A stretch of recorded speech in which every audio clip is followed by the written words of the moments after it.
read the quotes, and then I'm going to hand it over to you, and you are going to read the main passage. Then you and I will talk about it, and then after that, we can give them the affirmation, and then we can give them some. You can give them some homework if you want, which is also good. Okay.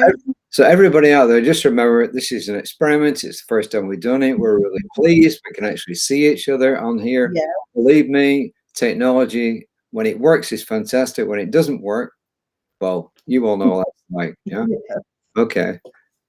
So the first quote is actually from Fannie Lou Hamer, and she was actually an activist. She was born in 1917. She lived until 1977. And she was an activist, not just for African American rights. She was an activist for women's rights. She was in the civil rights movement. She was in the Democratic Party. She attended Democratic National Conventions. And she actually had a great life. Her spouse was called Perry Hamer. And you can look her up, Fannie Lou Hamer.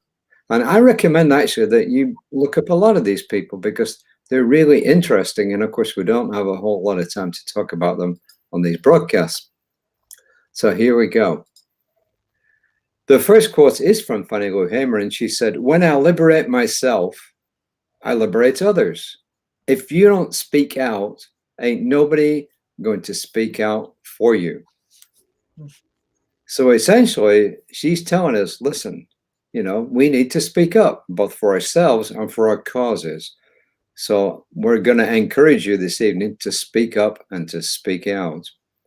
The next is from the book we've heard quite a bit from this month. It's the newish book from late last year, Ernest Thomas of the Silmark. This is on page 325 if you look it up. And I know some of you out there are, I won't say you're anal, but you actually do go in and you actually look at the references, which is kind of cool. And Ernest Holmes said, somehow, out of the depth of the universe, some great demand is being made upon us. I know we will answer it in joy. And as I said, that was from Ernest Holmes at Asilomar. And now, Danielle, it's over to you. And the reading is Representative John Lewis gave me my marching and writing orders. I was to uplift some Black folks who committed and contributed to the highest and best for Black folks and their civil rights. I was to center my attention on some folks who spoke up, spoke out, and got in the way. Issue a call to action and highlight those who engaged in good trouble, necessary trouble, often a great personal and professional risk. I made peace with the fact that my reticence and inclusion could rob readers of much needed clear examples of exemplary models of how anyone and everyone can participate and of how so many can be allies. These few individuals model how to lead from love, commit to justice, and land on the site of right, while all the all the while working to demonstrate a world that works for all. Those who are not Black and are featured in these guides demonstrate loving allyship, active advocacy, and the courage of co conspiracy in support of freedom and justice for all. Dr. Martin Luther King Jr. alluded to this in speaking of what good men must do as co conspirators. He wrote, when evil men plot, good men must plot. When evil men burn and bomb, good men must build and bind. When evil men shout ugly words of hatred, good men must commit themselves to the glories of love. Where evil men would seek to perpetuate an unjust status quo, good men must seek to bring into being a real order of justice. All right. Thanks, I Danielle. really love that. That's beautiful. Just especially, I love, John Lewis. Everybody who knows John Lewis knows that he is mainly known for talking about the good trouble. as far as being able to stir up trouble where it's necessary and needed. And um, I think these readings this month, they really did that. They really, really did that. I mean, just in the people that she spoke about, the events that she spoke about.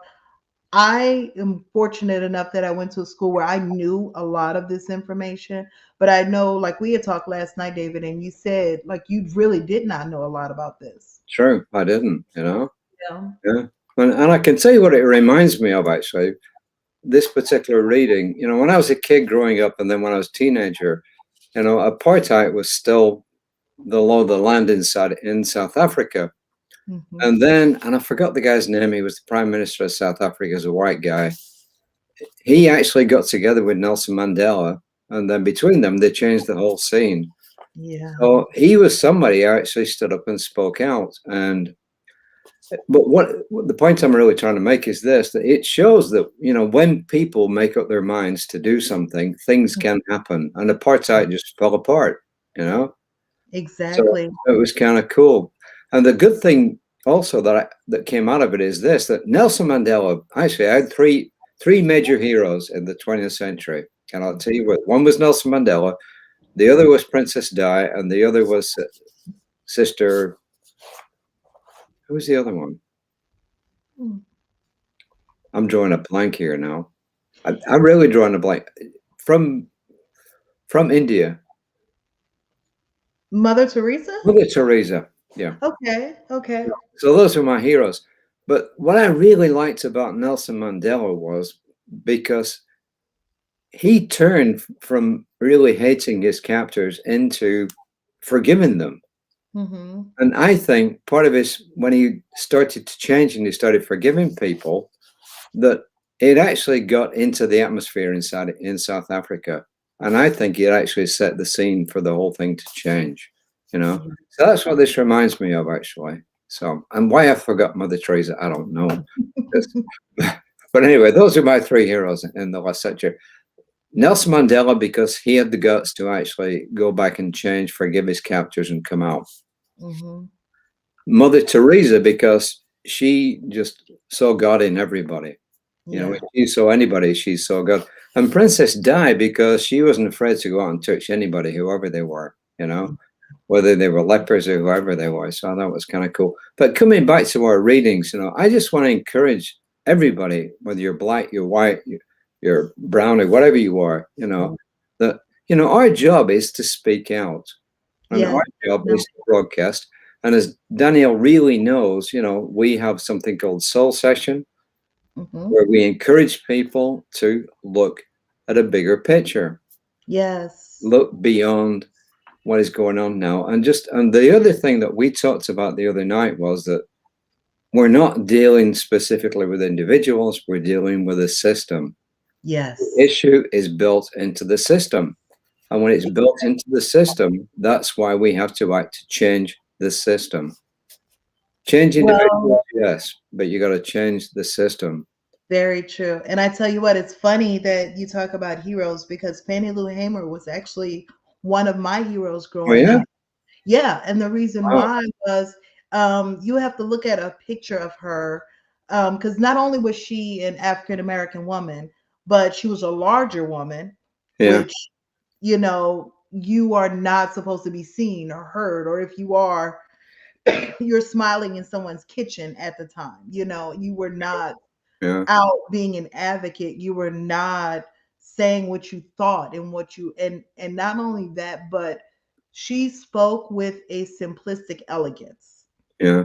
And I love that about her because she felt real. She Yeah. felt like your auntie or your grandmother or someone that saw on Sunday or you were with and babysat Yeah. you, things like Yeah. that. And so because of that, she was very relatable to me personally. And I love the fact that she did speak up and she did speak out for social injustice, she was very big in the civil rights movement and she would be marching, she would advocate not only for black people's rights, but also women's rights. She was very big in Yeah. women's rights and in politics. Yeah. Yeah. And women's rights is a big deal. I mean, Oh, yes. I saw, because, you know, my mother was a single parent, so I saw the other side of it. I saw how she was treated, you know, Yes. and even in supposedly civilized society, you know, she had a major struggle. Oh, Like, yeah, couldn't get definitely. she could not get a mortgage to buy a new house, which is why she always rented, because she would have had to get a male relative to co-sign. To co-sign for, yes. She Well, wouldn't. and I tell you what, one of the little known facts about okay, so you know they had the March on Washington Yeah, with Martin Luther King where he gave the wonderful "I Have a Dream" speech and everything else. Women helped to organize that, to get it together, to get the word out. But they weren't even allowed to speak.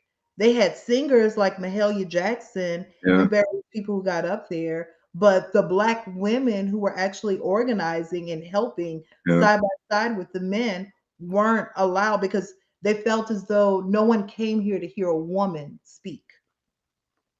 So even in civil rights movement, the civil rights movement, the irony of it.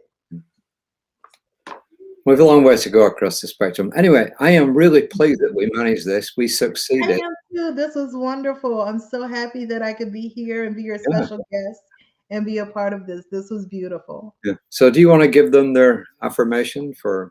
Yes. The affirmation is I am called to support justice for all, and I answer in joy. Fantastic. Okay. So that's pretty much the end of our broadcast. But next time, I am going to ask Danielle if she will do a little poem, especially for Aw, the occasion. Because you. hopefully, this is the first of many where we can bring other people on. That would be wonderful. I would love that. I would love to be a And part then of we'll this again. twist Reverend Lisa's arm to try and do the same. Yes. Yeah. Exactly. Yes. Okay. All right. So I will see you on Sunday, Danielle. Yeah. All right. See you then. Thank you again, Okay. David. I'm going to end the stream. I think it will.